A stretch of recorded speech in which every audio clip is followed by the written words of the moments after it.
Hi, my name is Brad Taylor, and I just finished my freshman year at RHS. I've been a part of District 196 schools now for 10 years, and I'm going to give you a glimpse today of what's actually going on inside these schools.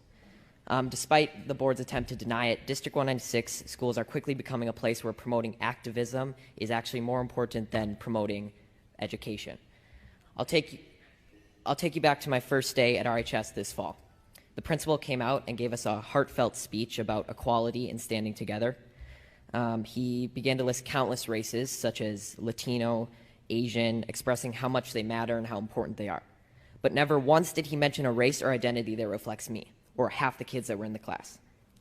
Now, members of the board, I know you haven't been to school in a while, and I know none of you, or most of you, don't have any kids left in the school district.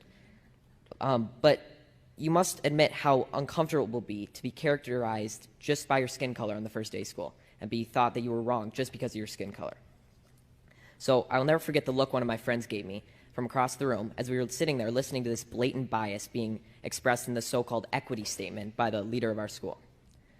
To be clear, I don't need you to tell me that I matter, but hearing the condolences given to other races and leaving just one race out, inevitably you'll start to feel like you've done something wrong. And in our principal's attempt to unify us, he instead created unwarranted boundaries and barriers between his students, pitting us against each other based on characteristics that we can't control. In another separate instance, I was told that writing "All Lives Matter" on the whiteboard was political and could be seen as offensive. When I questioned the teacher after class, she told me that she didn't have an answer and she just had to erase it, and it was quickly erased. There are political signs all over RHS about specific races that matter, specific sexual orientations that matter, and specific perspectives that matter. But when I questioned the RHS administration about how these signs were political, they told me that they were supporting human rights. So when I questioned why the equity statement couldn't represent all students, they told me that to even ask that question was outlandish and offensive. And when I asked why that was, they told me, quote, "Whites have a pretty good situation right now," unquote. So is that not racism? Disregarding my question merely because of the color of my skin? To be honest, after enduring a year of the people in charge telling me that I'm a racist and I'm privileged and pointing out our irreversible differences, I've never noticed race more. And it's becoming the first thing I notice when I meet someone, which has never before been the case. RHS administration confidently told me that RHS students and staff are happy with their equity statement. But from my experience in talking with other students, this is not the case. I know many kids who disagree with their teachers, but they're too scared to stand up because they're worried that their grades will be docked and their learning experience will be affected.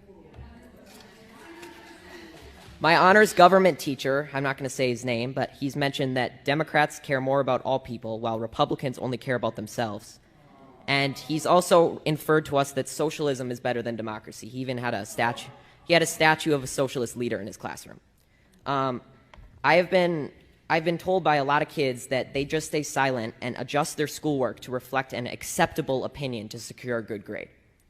I've been approached by multiple teachers who have told me in private that they just want to say that they agree with me and they support me standing up, but they can't say it in front of the class for fear of being disciplined by the administration in some way or losing their jobs. There is clearly only one way to think in this district, and that is that they are teaching their kids to shut up if they don't agree.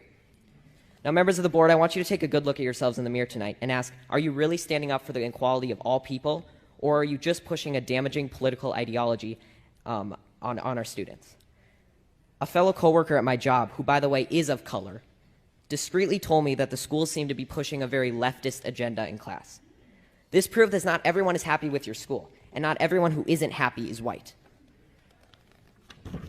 Now, due to all these instances I've mentioned and many more that I can't fit in this 5-minute speech, I have decided to leave this district and continue school on a private Christian school online.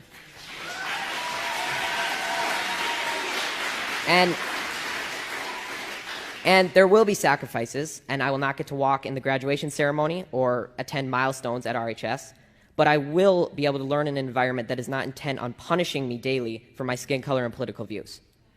Now, regardless of how you take my speech, whether you just shrug it off as malarkey or Fox News talking points, I encourage you to think about it, because someday I'm going to be a leader. I may be the president, a governor, or just a professional golfer, but I will never stop believing that everybody has value, no matter their skin color or personal beliefs, and it's a shame that you're not going to be able to say that I was an alumni of RHS in District 196. Thank you.